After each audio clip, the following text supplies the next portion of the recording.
Hello everyone, जय भीम, नमो बुद्धाय। स्वागत है आप सभी का समता पाठशाला के इस चैनल में।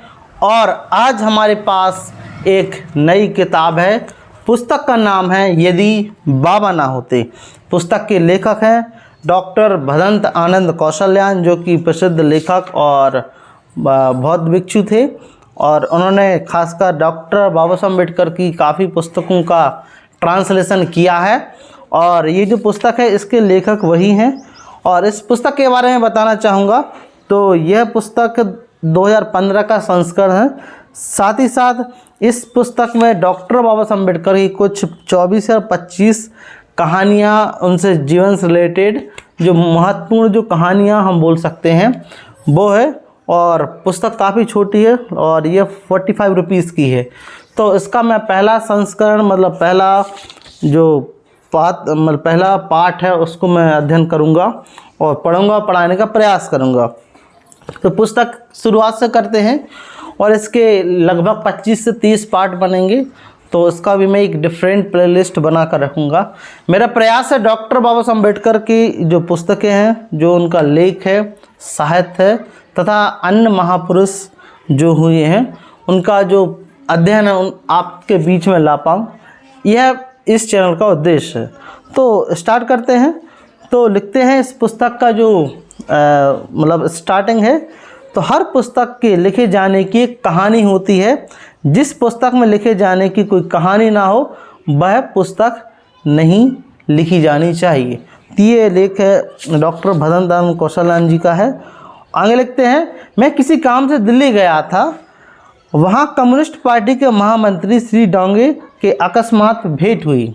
बोले, मैं आपसे एक प्रश्न पूछना चाहता हूँ कि डॉक्टर अम्बेडकर बौद्ध क्यों हुए? उत्तर दिया, प्रश्न उपयुक्त आदमी से पूछा गया है तो इस प्रश्न का उत्तर देने के लिए एक पुस्तक लिखनी पड़ेगी। यह उनका उत्तर था। मैं संतोष है कि विलम्ब से ही सही आखिर पुस्तक लिखी गई। श्री डोंगे के उक्त प्रश्न का युक्त उत्तर देने के लिए बोधिसत्व चरित्र डॉक्टर भीमराव अम्बेडकर के संपूर्ण जीवन चरित्र का अध्ययन आवश्यक था। ऐसा अध्ययन जो विद्यार्थियों के लिए विशेष रूप से सुबोध हो और उपयोगी हो। डॉक्टर भदंत आनंद कौशल्यान जी बोल रहे हैं। सभी विद्यार्थी महापुरुषों के जीवन चरित्र को पढ़ना चाहते हैं, पढ़े ही जाने चाहिए। महापुरुषों के जीवन चरित्र ही हमारे सच्चे मार्गदर्शक हैं। किंतु प्रश्न है कि हम सच्चा महापुरुष किसे कहें? डॉक्टर भदंत आनंद कौशल्यान जी ये क्वेश्चन कर रहे हैं। किसे? अब क्वेश्चन पूछ रहे हैं, क्या हम उसे सच्चा महापुरुष कहें जिसके शरीर में बड़ा बल हो, जिसके हाथों में बड़ी ताकत हो, जो चलती मोटरों के साथ एक साथ रोक दे, जो छाती पर पत्थर रखकर उसे फुड़वा सके, जैसे अपने देश के प्रोफेसर राममूर्ति थी? दूसरा, क्या हम उसे सच्चा महापुरुष कहें जिसके पास बहुत सारा धन हो? बोल रहे हैं जैसे हमारे देश के सेठ घनश्याम दास बिरला, सेठ जमनादास बजाज या सेठ डालमिया। उस समय की बात, मतलब ये पुस्तक 1968 में इसका प्रथम संस्करण आया था। तो उस समय के हिसाब से वो लिख रहे होंगे, ठीक है। तो ऐसे लिख रहे हैं, क्या हम उसे सच्चा महापुरुष कहें जो बड़े बाप की बड़ा बाप का बेटा हो, जैसे कि पंडित मोतीलाल नेहरू के सुपुत्र पंडित जवाहरलाल नेहरू? क्या हम उसे सच्चा महापुरुष कहें जो तथाकथित ऊंची जात में पैदा हुआ हो, जैसे मदन मोहन मालवीय? तो ये क्वेश्चन कर रहे हैं डॉक्टर भदंत आनंद कौशल्यान जी। तो हम किस प्रकार से आदमी को महापुरुष कहें? तो उत्तर देते हैं। उत्तर है, जो आदमी समाज के पिछड़े वर्ग में पैदा हुआ हो, जिसने बड़ी ही कठिनाइयों से विद्यार्जन किया हो, जिससे अपनी पूरी शक्ति लगाकर समाज के पिछड़े हुए वर्ग के लिए आगे बढ़ाने की कोशिश की हो। चौथा, जिसे अपने इस कार्य की पूरी सफलता मिली हो।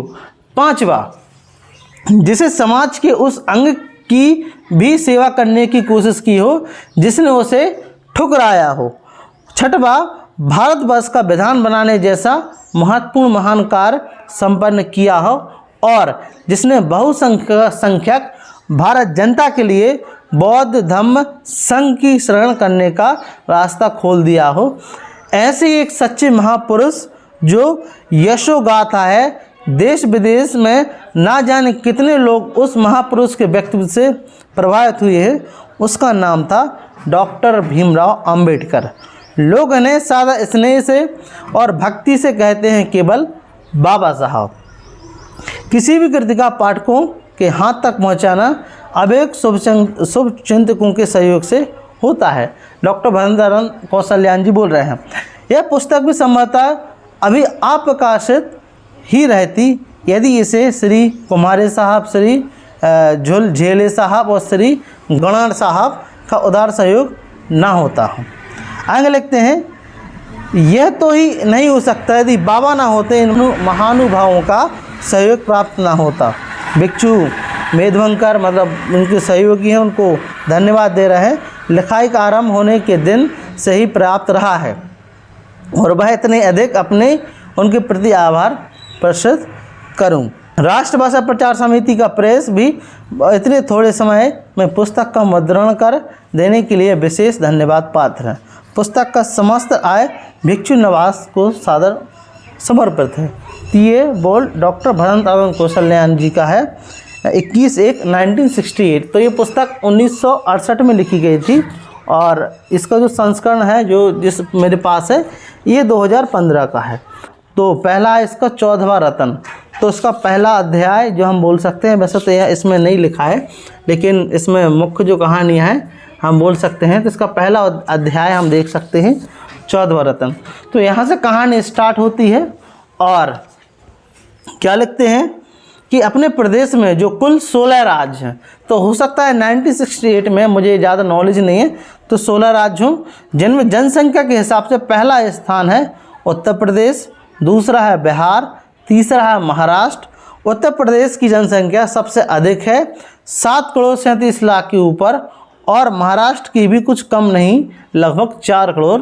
1968 की बात होगी शायद।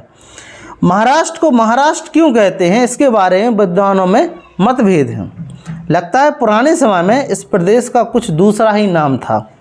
बाद में या तो महार तथा रठ नाम की जो जातियों का निवास स्थान होने के कारण इसका नाम महाराष्ट्र पड़ा, या महारों का राष्ट्र होने से ही यह महाराष्ट्र कहलाया। अपने देश में जब ऐसे लोगों के हाथ में ताकत आई जिन्हें भगवान बुद्ध का धर्म अच्छा ना लगता था, तो इन्हीं बहुत सी जातियों को जो भगवान बुद्ध के धर्म को मानने वाली थी, जो जबरदस्ती से सामाजिक दृष्टि से अछूत तक बना दिया, ये बोल रहे हैं। उन अनेक जातियों में से एक जाति थी महार जाति। किसी के भी साथ सब दिन समान नहीं होते, किंतु पैडन पावल नामक प्रसिद्ध लेखक के अनुसार एक समय था जब महाराष्ट्र में महार जाति का प्रमुख स्थान था। उनका अपना राजा होता था, उनके अपने कायदे कानून होते थे, उनका अपना धर्म था, उनके अपने रीति रिवाज थे। तो ये बोल रहे हैं लेखक। आगे लिखते हैं, जिस जाति में एक ऐसा समय वैभव के दिन देखे थे, समय के परिवर्तन के साथ ही उस जाति को बड़े खराब दिन देखने पड़े। यूँ तो सारे महाराष्ट्र के महान लोगों की ही हालत खराब हो गई, किंतु कोंकण प्रदेश में रहने वाले महारों की बहुत ही बुरी स्थिति थी। ऐसे ही कोंकण प्रदेश में एक महार परिवार में डॉक्टर भीमराव अंबेडकर ने जन्म ग्रहण किया। कोंकण प्रदेश में रत्नागिरी जिले के अंबावडे नाम का एक छोटा सा गांव है। उसके आसपास कई छोटी छोटी पहाड़ियां हैं। डॉक्टर भीमराव अंबेडकर के पितामह उसी गांव के रहने वाले थे। तो डॉक्टर भरत आनंद कौशल्यान जी उनका बैकग्राउंड बता रहे हैं उनके पिताजी के बारे में। उनका नाम था मालोजी राव सकपाल, डॉक्टर बाबा साहब अम्बेडकर के पिताजी का। जब मुगल का राज्य था, जिस समय महाराष्ट्र में पेशवाओं की पेशवाई चलती थी, उसी समय से मालोजी राव के पूर्वज फौजी नौकरी करते आए थे। तो ये बोल रहे हैं, जिस समय ईस्ट इंडिया कंपनी ने भारत का राज्य संभाला, उस समय मालोजी के पूर्वज कंपनी की चाकरी करते थे। मालोजी राव जवान हुए तो उन्हें कंपनी की चाकरी अपनाई। उन दिनों यदि किसी महार का नाम किसी देवता या किसी वीर पुरुष के नाम रखा होता तो उसका नाम बिगड़ा हुआ रूप सरकारी कागजों में दर्ज किया जाता। इतना ही नहीं, उस समय नाक शब्द जोड़ दिया जाता। नाक, कौन सी नाक जाता था, वह नाक शब्द का बिगड़ा रूप मालूम होता है। नाग का नाक। मालोजी राव का नाम भी सरकारी कागज में माल नाक ही दर्ज हुआ। माल नाक। उसका कुल का नाम सकपाल सरकारी कागजों में दर्ज नहीं किया गया था। मुगल मराठों तथा पेशवाओं की फौजी नौकरी करने वालों का बहुत करके अपने गांव से संबंध बना रहता था, लेकिन कंपनी के फौजी सिपाहियों को दूर दूर तक क्या आना जाना पड़ता था। उनके लिए अपने अपने गांव से संबंध बनाए रखना कठिन था। इस प्रकार मालोजी राव सकपाल का अपने गांव अम्बाबड़े से उतना संबंध नहीं रहा। मालोजी राव की 4 संतान हुई, मतलब बाबा साहब अम्बेडकर के दादा की। 3 लड़के 1 लड़की। 3 भाइयों की एक बहन का नाम था मीराबाई। बेचारी जन्म से पंगु थी। उसके बाद राम जी का जन्म हुआ और यही हमारे चरित्र नायक डॉक्टर भीमराव अंबेडकर के पिता थे। नाम क्या था? राम जी। उनका जन्म सन 1848 के आसपास हुआ था। 3 बड़े भाई होने पर फौजी हो गए। उनको फौजी टुकड़ियों को पृथक पृथक जगहों पर रहने के कारण तीनों भाइयों का आपस में मिलना जुलना नहीं होता था। पत्र व्यवहार द्वारा ही थोड़ा बहुत संबंध बना था। आगे लिखते हैं, कभी छुट्टी मिलने पर घर आते तो कुछ दिन मौज के साथ एक साथ रह लेते। सन 1892 से महारों की सेना में भर्ती की ही रोक लगा दी गई थी। राम जी के पिता मालोजी राव सेना में हवलदार के पद तक तरक्की की थी। मतलब डॉक्टर बाबा साहब अम्बेडकर के दादाजी मालोजी राव थे, वो मतलब हवलदार तक तरक्की हुई थी। स्वयं राम जी सेना में रंग रूट के तौर पर भर्ती हुई थी। बाद में तरक्की करके वह सूबेदार बन गए। राम जी बड़ी बहन मीराबाई पंगु होने के कारण राम जी के पास रहती थी। जो महार फौज में नौकरी करते थे उनमें 2 बुरी आदतों में से एक ना घर कर जाती, या तो शराब पीने की आदत या ब्रह्म ज्ञान के पीछे हाथ धोकर पड़ जाने की आदत। मालोजी राव को केवल ब्रह्म ज्ञान की प्राप्ति का व्यसन था। मतलब उनको एक, या तो जिनके पास नौकरी हो जाए या तो वो दारू की तरफ जाते हैं या फिर ज्ञान की तरफ चले जाते हैं। तो आगे लिखते हैं, 19 वर्ष की आयु में राम जी का विवाह 13 वर्ष की भीमाबाई से हुआ, मतलब डॉक्टर बाबा साहब अम्बेडकर के पिताजी से। मीराबाई घर गृहस्थी के मामले में किसी की बात नहीं मानती थी, मतलब किसी की मानने वाली नहीं थी।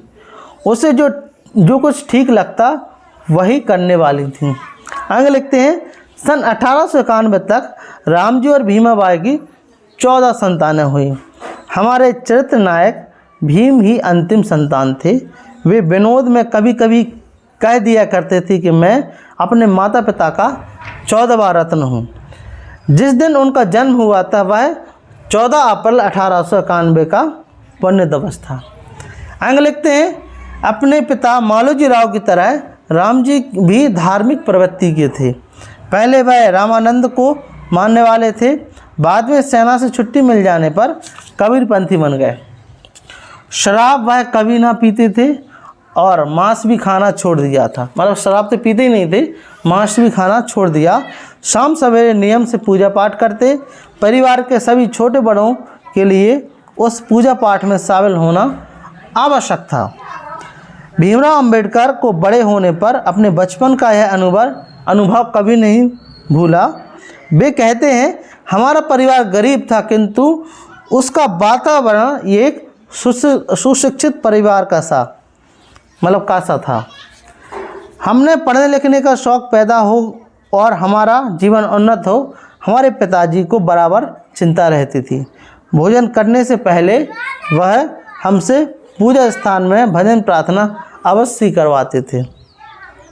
आगे लिखते हैं, मालोजी राव की मृत्यु के बाद मीराबाई ही परिवार में सबसे बड़ी थी।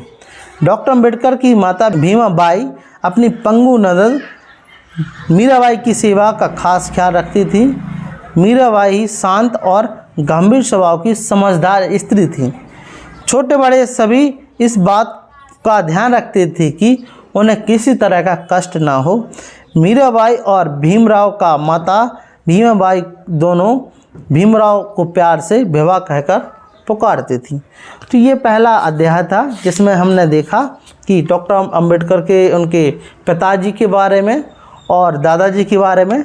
साथ ही साथ इस पुस्तक में हमने देखा कि इसकी स्टार्टिंग कैसे ही, जो कि डॉक्टर भदंत आनंद कौशल्या ने थोड़ा सा बताया था।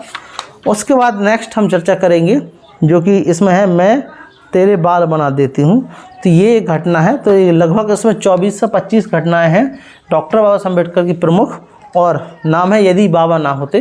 तो काफ़ी अच्छी पुस्तक है, और यदि आप डॉक्टर बाबा साहब अम्बेडकर को समझना चाहते हो तो मुझे लगता है कि यह पुस्तक आपको पढ़नी चाहिए। उनका जीवन संघर्ष जो कि शॉर्ट में है और छोटी छोटी वीडियो के माध्यम से हम समझने का प्रयास करेंगे। मैं भी समझूंगा और आप भी समझोगे। तो यदि आपको ये वीडियो लेसन अच्छा लगा हो तो प्लीज़ इसको शेयर करें, लाइक करें, और यदि चैनल पर आप नए हैं तो इसको सब्सक्राइब करें और कमेंट करें। मिलते फिर नेक्स्ट टॉपिक के साथ में। जय भीम, जय भारत, नमो बुद्धाय।